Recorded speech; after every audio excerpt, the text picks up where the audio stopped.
सबसे पहले मेरा आप सभी को प्यार भरा प्रणाम। मैं मधु जोशी स्वागत करती हूँ आपका अपने YouTube चैनल मधु गढ़वाली 121 पे। तो आज की वीडियो में मैं आपको कार्तिक मास महात्म्य का 31वां और 32वां अध्याय सुनाऊंगी। आप भी मेरे साथ कार्तिक मास महात्म्य का 31वां और 32वां अध्याय ध्यानपूर्वक और पूरा जरूर सुनिएगा। कार्तिक मास महात्म्य का यह 31वां अध्याय बतलाया भगवान ने प्रभु स्मरण का सरल उपाय। भगवान कृष्ण जी बोले, प्राचीन काल में उज्जैन में एक महापापी और दुरात्मा धनेश्वर नामक ब्राह्मण रहता था। वह रस, चमड़ा और कंबल आदि का व्यापार करता था। वह वैश्यगामी और मदपान आदि बुरे कर्म करता था। क्योंकि वह रात दिन पाप में रत रहता था, इसलिए वह व्यापार में नगर नगर घूमता था। एक दिन महिष्मतिपुरी जो राजा महिष ने बसाई थी, इसलिए वह राजा के नाम से ही विख्यात थी। उस नगरी के पास ही पापनाशिनी पुण्यकारिणी भगवती नर्मदा बहती थी। उस नदी के किनारे देश देशांतर से आए यात्री कार्तिक व्रत करने को कुछ दिन के लिए ठहरा करते थे।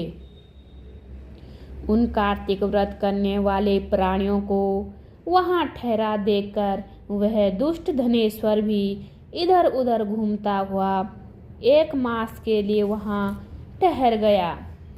अपने माल को बेचता हुआ वह नर्मदा नदी के तट पर घूमता हुआ ब्राह्मणों को देव पूजा रत देखता था।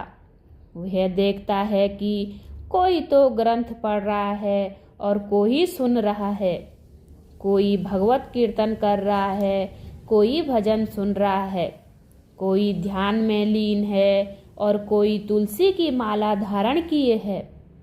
बस इसी तरह वह भगवत भक्तों के बीच में रहा और वैष्णवों के दर्शन करता रहा, उनको स्पर्श करता रहा, उनसे वार्तालाप करता रहा। वह कार्तिक के व्रत की उद्यापन विधि तथा जागरण को भी देखता रहा।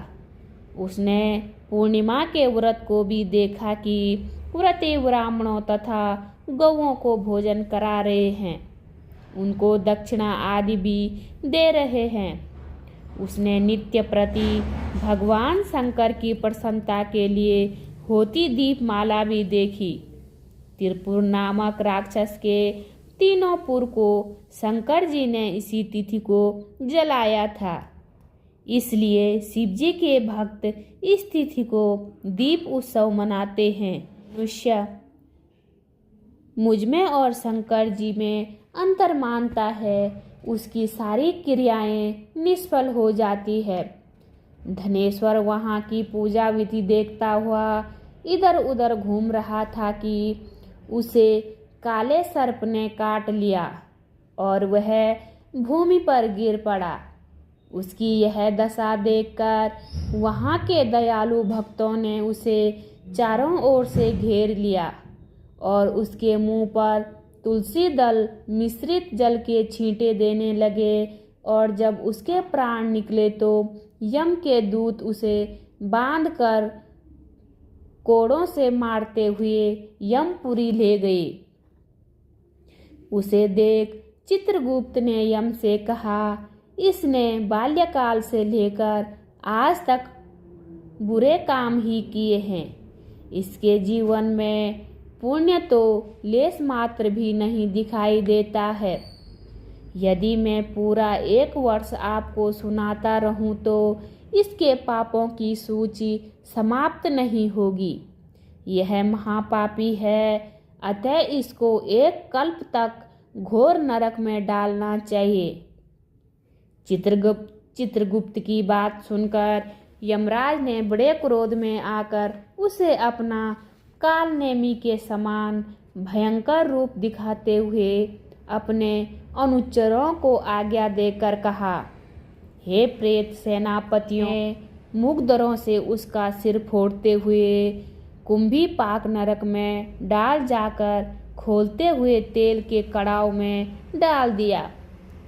प्रेत सेनापतियों ने उसे ज्यों ही तेल के कड़ाव में फेंका तो लपलपाती हुई आग अपने आप ठंडी हो गई।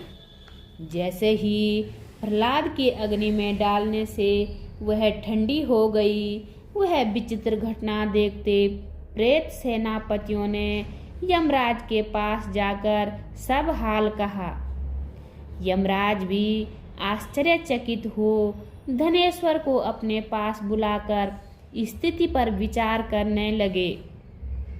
उसी समय नारायण नारायण का कीर्तन करते हुए देवर्षि नारद जी वहां आ पहुँचे और यमराज से कहने लगे, हे यमराज, यह ब्राह्मण नरक में डाले जाने के योग्य नहीं है, क्योंकि इसने अंत में कुछ शुभ कर्म किए हैं जो कि नरक यातना को नष्ट करने वाले हैं। जो लोग भगवत भक्त का दर्शन करते हैं, उनसे वार्तालाप करते हैं और उनका स्पर्श करते हैं, चाहे उन्होंने कोई भी पुण्य कर्म न किया हो, सहज में ही स्वर्ग के अधिकारी हो जाते हैं। अतः धनेश्वर भी पुण्य आत्माओं के संग व स्पर्श से स्वर्ग का अधिकारी हो गया है। अतः यह पुण्य आत्मा है, इसे यक्ष योनि दो और इसे केवल पाप भोग करने वाले नरक दिखा दो। भगवान कृष्ण ने कहा। जब नारद जी ऐसा कहकर चले गए तो धनेश्वर को पुण्य आत्मा समझते हुए यमराज ने दूतों को उसे नरक दिखाने की आज्ञा दी। बोलिए विष्णु भगवान की जय।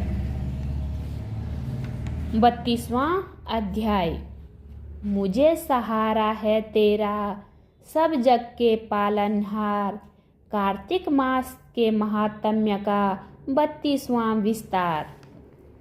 भगवान श्री कृष्ण ने कहा, प्रेतपति यमराज की आज्ञा से धनेश्वर को नरकों के पास ले गया और उसे दिखाता हुआ कहने लगा, हे धनेश्वर, इस भयंकर नरकों को देखो, जिनमें पापियों को यम के दूत सदा ही दुख देते रहते हैं।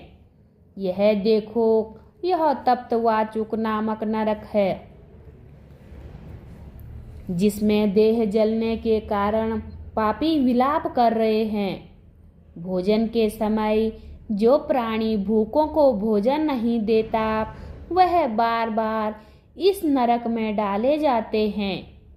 वह मनुष्य जो गुरु, अग्नि, ब्राह्मण, गो, वेद और राजा इनको लात मारते हैं, वह भयंकर नरक अतिशय पापों के करने पर मिलते हैं। अब देखो, यह दूसरा अंधतामिश्र नामक नरक है।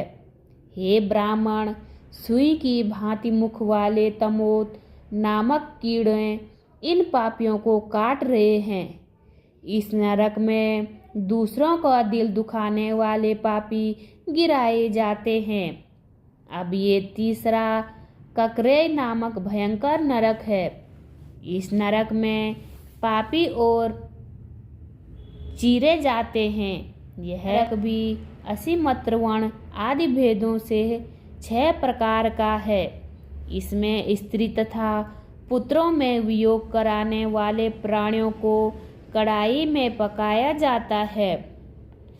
2 प्रियजनों को विद्रोह कराने वाले मनुष्य भी असीमत्र नामक नरक में तलवार की धार में काटे जाते हैं और कुछ भेड़ियों के डर से भाग जाते हैं। अब तुम यह चौथा नरक देखो, इसका नाम अर्गल है। इसमें पापी लोग तरह तरह से चिल्लाते हुए इधर उधर भाग रहे हैं। यह नरक भी वध आदि भेदों से 6 प्रकार के हैं। यह देखो, यह कूट सालमली नामक 5वां नरक है, जिसमें कि अंगारों की भांति कष्ट देने वाले बड़े बड़े कांटे लग रहे हैं। यह भी यातना आदि के भेदों से 6 प्रकार का है। पर स्त्री गमन करने वाले प्राणी इस नरक में डाले जाते हैं। देखो, यह उल्वण नामक छठा नरक है, जिसमें कि सिर नीचे करके पापियों को लटकाया जाता है। जो लोग भक्षा भक्ष का विचार नहीं करते, दूसरों की निंदा और चुगली करते हैं, उनको इस नरक में डाला जाता है। देख लो कि ये लोग किस तरह से चिल्ला रहे हैं। दुर्गंध भेद से यह नरक भी 6 प्रकार का है। यह देखो, 7वां कुंभी विपाक नामक का नरक है। यह बहुत ही भयंकर है। हे ब्राह्मण, यह भी 6 प्रकार का है। इसमें महापातकी लोगों को पकाया जाता है। इस नरक में हजारों वर्ष तक यातना भोगनी पड़ती है। यही रौरव नरक है। इच्छा रहित जो पाप किए जाते वह सूखे, और इच्छा पूर्वक जो पाप किए जाते हैं वह पाप आद्र कहलाते हैं। इस प्रकार सूक्ष्म या आद्र भेदों से यह पाप 2 प्रकार के होते हैं। इनमें अतिरिक्त और भी पृथक पृथक 84 प्रकार के पाप हैं। अपकीर्ण, पांडक्तेय, मलिनीकरण, जाति भंशकरण, उपाय, अतिपाप, महापाप, यह 7 प्रकार के पातक हैं। जो जीव जैसा कर्म करता है वह इन 7 नरकों में अपने पाप कर्मों के अनुसार पकाए जाते हैं। तुम्हारा चूंकि कार्तिक व्रत करने वाले प्रभु भक्तों से पर्याप्त मेल जोल रहा है, उसके पुण्य प्रभाव से तुम्हारी नरक यातना दूर हो गई है। भगवान कृष्ण ने कहा, इस प्रकार प्रेतपति ने धनेश्वर को सब प्रकार से नरक दिखाने के बाद यक्षलोक में ले जाकर उसे वहाँ का राजा बना दिया। वहाँ पर उनका नाम धन यक्ष हुआ और वह जी का सेवक बन गया। बाद में महर्षि विश्वामित्र ने उसके नाम पर तीर्थ बनवाया। हे राजन, कार्तिक मास का व्रत महाफल का दाता है। इसके बराबर कोई दूसरा पुण्य कर्म नहीं है। जो कोई यह व्रत करता है तथा व्रत करने वाले का दर्शन करता है, उसे मुक्ति मिलती है। बोलिए विष्णु भगवान की जय।